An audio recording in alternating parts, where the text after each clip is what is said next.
जाता है जहां वो पहले मिला था। अब्बास सनोबर से कहता है कि वो ड्रग्स लेना नहीं छोड़ सकता और सनोबर उसे कहती है कि वो उसे नहीं छोड़ सकती। ये कहानी सनोबर प्रगति को सुनाती है। सनोबर अब्बास को एक हॉस्पिटल में दाखिल करवाकर उसका इलाज करवाती है और वो ठीक होने लगता है। प्रगति ईसा भाई को बताती है कि उसने सनोबर और अब्बास को ढूंढ लिया है और बाद में वो ईसा भाई को अपनी बेटी और दामाद से मिलवा देती है। सब प्रगति के शुक्रगुजार हैं और ये जानकर भी बहुत खुश हैं कि अब्बास अहमद भाई का बेटा है। अब आगे।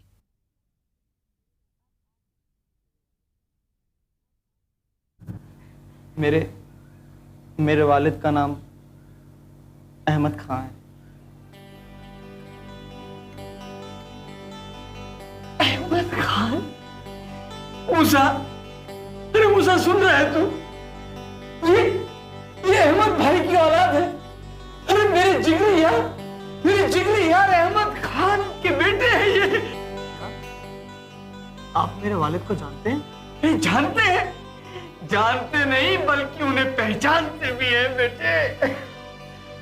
अल्लाह, मूसा, किसी ने सच ही कहा है, जिल्लत और इज्जत ऊपर वाले के हाथ में है। वो जिसे चाहे इज्जत दे सकता है और जिसे चाहे जिल्लत दे सकता है। तो याद है वो दिन जब अहमद भाई के साथ हमारी कितनी बुरी ठनी थी, और आज वही का ये बेटा हमारी सनोबर का शायर है। अहमद भाई सुनेंगे तो कितना खुश होंगे।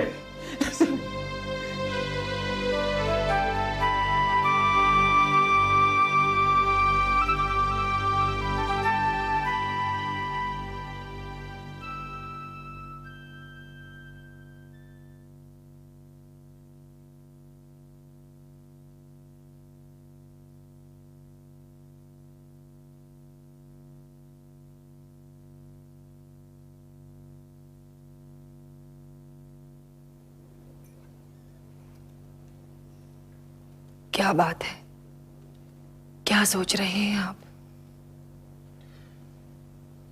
यही कि अल्लाह ने हमें सब कुछ दिया, दौलत दी, इज्जत दी, नाम दिया, जिंदगी की हर खुशी दी, किसी चीज की कोई कमी नहीं की उसने। हाँ, मगर हमारा ही दामन छोटा था।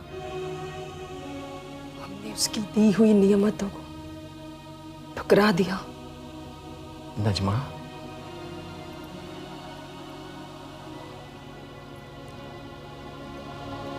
क्या आपको इस घर में कोई कमी नहीं नजर आती है? आती है नजमा, आती है। और इस कमी का जिम्मेदार मैं हूं।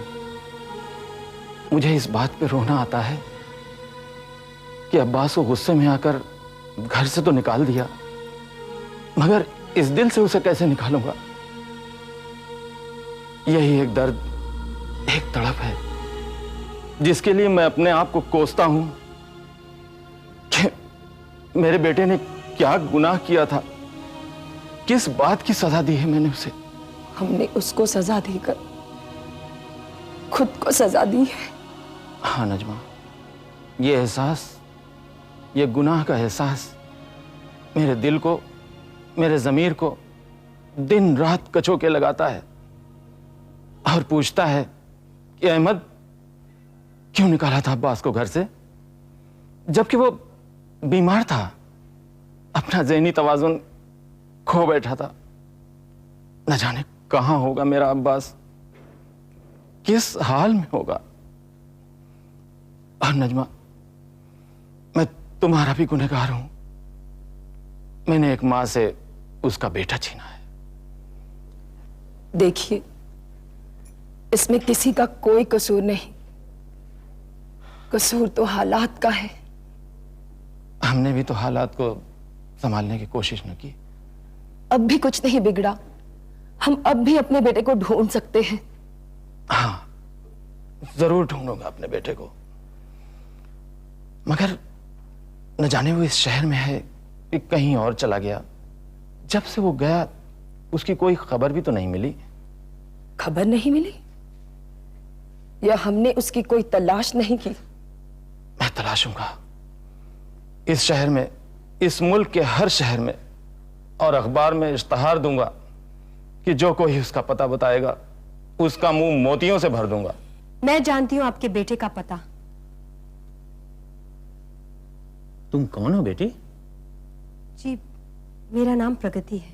क्या तुम जानती हो मेरे बेटे को? क्या अब्बास ने भेजा है तुम्हें यहाँ पर? यूं ही समझ लीजिए। कहाँ है मेरा अब्बास? अस्पताल में। अस्पताल में? क्या हुआ मेरे बेटे को? मेरा अब्बास ठीक तो है ना? अब वो बिल्कुल ठीक है। ये शायद किसी के प्यार का करिश्मा है कि वो मौत के मुंह से बचकर सही सलामत वापस आ गए। क्या कह रही है बेटी?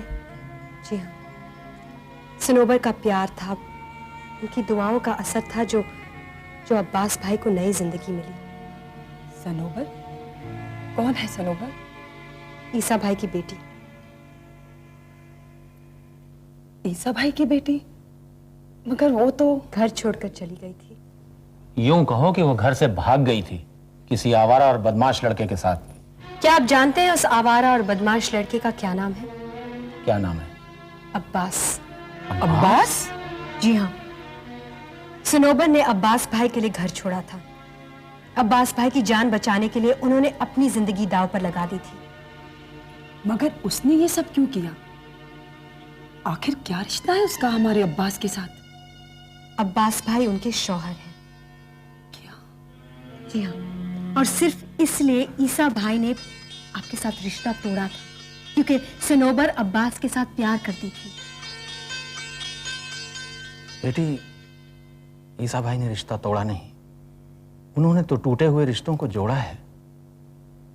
और तू तो हमारी मायूस जिंदगी में खुदा की रहमतों का पैगाम बनकर आई है। तू इंसान नहीं, फरिश्ता है बेटी। हाँ बेटी, ले चल हमें हमारे अब्बास के पास। चलिए।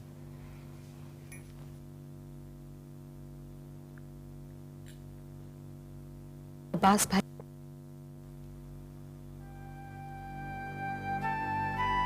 मेरे बच्चे, अब्बू, अब्बास, मेरे बच्चे।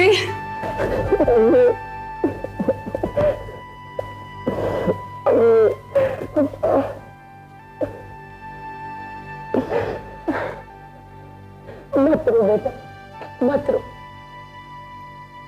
देख, तेरे अब्बू आए हैं तुझे लेने के लिए। अब्बू,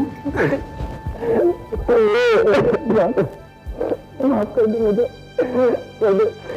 बहुत शर्मिंदा हूँ, बड़ा जुल्म किया मैंने तुझे बेटे। नहीं अब्बू, ये क्या कह रहे हैं आप? कह लेने दे बेटे, मुझे कहने दे, वरना हमेशा ही बोझ रहेगा मेरे दिल पे। अरे बाप होकर मैंने तुझे घर से निकाल दिया, ये भी न सोचा कि तू बीमार था, बेबस था, लाचार था। बेटा, वो गुस्सा नहीं था, शैतान था जो मेरे दिमाग में सवार हो गया था। वरना मैं तुझे इस बेरहम दुनिया के लिए अकेला भटकने को छोड़ देता। नहीं अब्बू, कसूर तो मेरा भी था। मैं मर्द होकर भी इतना कमजोर हो गया था कि एक वहम से डरकर गर्द पीने लगा। मैं तो मौत के मुंह में पहुंच गया था अब्बू। सुनुबर ने आके मुझे बचा लिया। आज अगर मैं जिंदा हूं तो सिर्फ सुनुबर की वजह से अब्बू। बेटी सनोबर, तू तो फरिश्ता बनकर आई है मेरे बेटे की जिंदगी में। हमारा खानदान तेरा ये एहसान कभी नहीं भूलेगा। अम्मी, मैंने कोई एहसान नहीं किया, बल्कि इन्होंने एहसान किया है मुझ पर। मैंने तो सिर्फ एक बीवी का फर्ज अदा किया है। बेटी, तेरी जैसी शौहर परस्त औरत पे तो औरत साथ जितना फख्र करे कम है। अरे अहमद भाई, आखिर बेटी किसकी है? ऐसा भाई, मैं तुम्हारा बड़ा एहसानमंद हूँ, तुमने मेरा खोया हुआ बेटा मिला दिया। नहीं नहीं, इसमें मैंने कुछ नहीं किया है। अगर एहसान मानना है तो अल्लाह के बाद हमारी प्रगति बिटिया का एहसान मानो। अरे आज हम अपने बेटे से मिले हैं तो इस बिटिया की खातिर। प्रगति बेटी, अहमद तो बेमोल बिक गया तेरे हाथ। मैं बिक गया बेटी, अहमद तेरा गुलाम हो गया बेटी। ऐसा कहकर आप मुझे गुनहगार क्यों बना रहे हैं? क्या एक बाप अपनी बेटी के हाथों बिक सकता है? गुलाम बाप नहीं, औलाद होती है। वो माँ बाप की जितनी सेवा करे कम है। प्रगति, अल्लाह ने मुझे कोई बेटी नहीं दी, आज से तू मेरी बेटी है। काबिले ताजीम है वो माँ जिसने तुझे जन्म दिया। मिलाएगी मुझे तू उससे? अम्मी, आप मुझसे ऐसी चीज मत मांगिए जो मैं आपको दे नहीं सकती। तो क्या तेरी माँ? नहीं, मेरी माँ जिंदा है। तो फिर क्या मजबूरी है तेरी? इंसान हालात की वजह से एक दूसरे से बिछड़ता है। मिलना तो किस्मत के हाथ होता है। प्रगति बेटी, तूने एक माँ बाप को उनकी बिछड़ी हुई औलाद से मिलाया है। ये अहमद भी पीछे नहीं रहेगा। मैं तुझे मिलाऊंगा तेरी माँ से, ये मेरा वादा है। एक खुशखबरी लाया हूं, लीजिए मुंह मीठा कीजिए। डॉक्टर साहब ने अब्बास को हॉस्पिटल से जाने की इजाजत दे दी। मुबारक हो, मुबारक हो। ये कौन है? ये प्रगति फौज के लेफ्टिनेंट हैं। जी, मेरा नाम राजन है, मैं प्राइवेट डिटेक्टिव हूँ। भाई आप जो भी हैं, आप हमारे इनाम के हकदार हैं। अरे ये आपसे ज्यादा हमारे इनाम के हकदार हैं। इन्होंने ही तो प्रगति बिटिया की जान बचाई थी। ईसा भाई 16 आने सच बोलता है। प्रगति को मारने के लिए दुश्मनों ने पूरी प्लानिंग बनाई थी। इन्होंने जान पर खेलकर जान बचाई है इसकी। प्रगति बेटी, तुम्हारे भी दुश्मन हैं? अहमद भाई, इस खुशी के मौके पर दुश्मनों की नहीं, दोस्तों की बात की जाए। बेटी, लेकिन आज से जो तुम्हारा दुश्मन है वो हमारा दुश्मन है। अहमद भाई, जिसने मेरी जिंदगी तबाह करके मुझसे सब कुछ छीन लिया, उसे बर्बाद करने की चुनौती दी है मैंने। और ये जंग मैं तन्हा लड़ूंगी।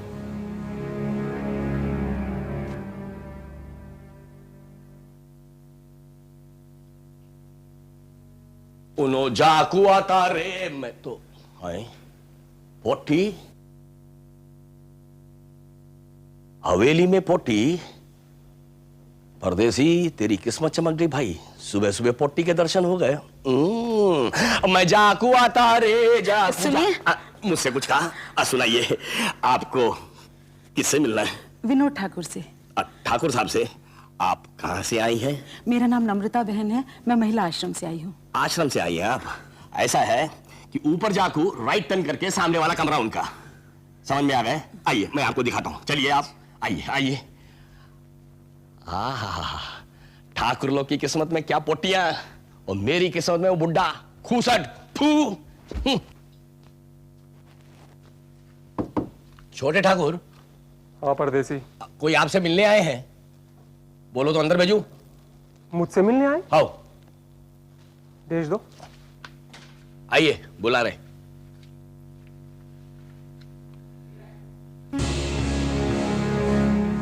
नम्रता, तुम? हाँ, मैं। परदेसी, तुम जाओ। जी। नम्रता, तुम यहाँ पर क्यों आई हो? प्यासे को कुएं के पास आना ही पड़ता है। मुझे फोन कर दिया होता, मैं तुम्हें मिलने आ जाता। शुक्र है आज घर में कोई नहीं है। ठाकुर साहब,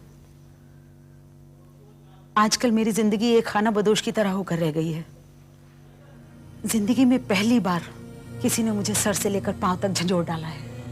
तुम कुछ ज्यादा ही बदहवास हो गई हो। ठाकुर साहब, आपके कहने पर ही प्रगति को हमने रास्ते से हटाने का प्लान बनाया था, मगर पता नहीं किसकी इत्तला पर पुलिस वहां पहुंच गई और यहां तक कि मेरे नाम के अरेस्ट वारंट भी निकल गए। मुझे अपना आश्रम भी बंद कर देना पड़ा है। एक आश्रम बंद होगा तो क्या होगा? दूसरा आश्रम खुल जाएगा। नम्रता, तुम अकेली नहीं हो, तुम्हारे साथ बड़े बड़े लोग हैं शहर के। एक हल्की सी आंधी तुम्हारा कुछ नहीं बिगाड़ सकती। इस बार प्रगति बच गई है, अब की बार वो बच नहीं पाएगी। ठाकुर साहब, जो भी कीजिएगा सोच समझ कर कीजिएगा। प्रगति एक बहुत चालाक और शातिर औरत है। वो नम्रता की कैद से भागी है, वो भी विनोद ठाकुर को जख्मी करके। ये काम किसी कमजोर औरत की बस का नहीं है। मैं भी उसे कमजोर नहीं समझता नम्रता। उस वक्त किस्मत उस पर मेहरबान थी, इसलिए वो बच गई। किस्मत भी मेहरबान है उस पर और इंस्पेक्टर विक्रम भी। कुछ ज्यादा ही याराना लगता है उन दोनों का। तो क्या विक्रम की नाक में नकेल नहीं डाली जा सकती? ठाकुर साहब, कुछ लोग जिद में अपनी औकात भूल जाते हैं। इंस्पेक्टर विक्रम पर सच्चाई और ईमानदारी का भूत सवार है, मगर इसका इलाज है मेरे पास। क्या इलाज है? इंस्पेक्टर तिवारी। विक्रम की हर बात, हर चाल की वो हमें खबर देता रहेगा। तो फिर प्रगति का हिसाब किताब तुम मुझ पर छोड़ दो। उसने विनोद ठाकुर की बर्बादी की प्रतिज्ञा की है।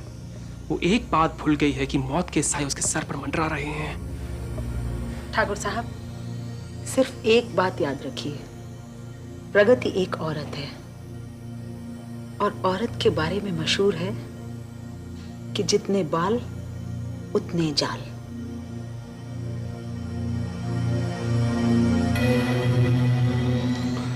नम्रता, मुझे शहर जाना है, एक जरूरी अपॉइंटमेंट है। ठीक है, मैं भी चलती हूँ। चलिए। क्या पोटी है भाई, जैसे दिखती है वैसे है नहीं तो कुछ समझ में नहीं आ रहा मैं कहाँ फंस गया भाई। किसके बारे में बोल रहे हो ससुर? पंडित जी, मैं उस पोटी के बारे में बोल रहा हूँ जो हवेली में अभी टप टप कर आके सीधे छोटे ठाकरा के रूम में गई। जवान है, खूबसूरत है। अरे उम्र कितनी है रे? अरे यही कोई 40-45 साल की होगी। 40-45 साल की औरत को जवान कहता है? पुरानी हड्डी भी क्या जोश मार रही।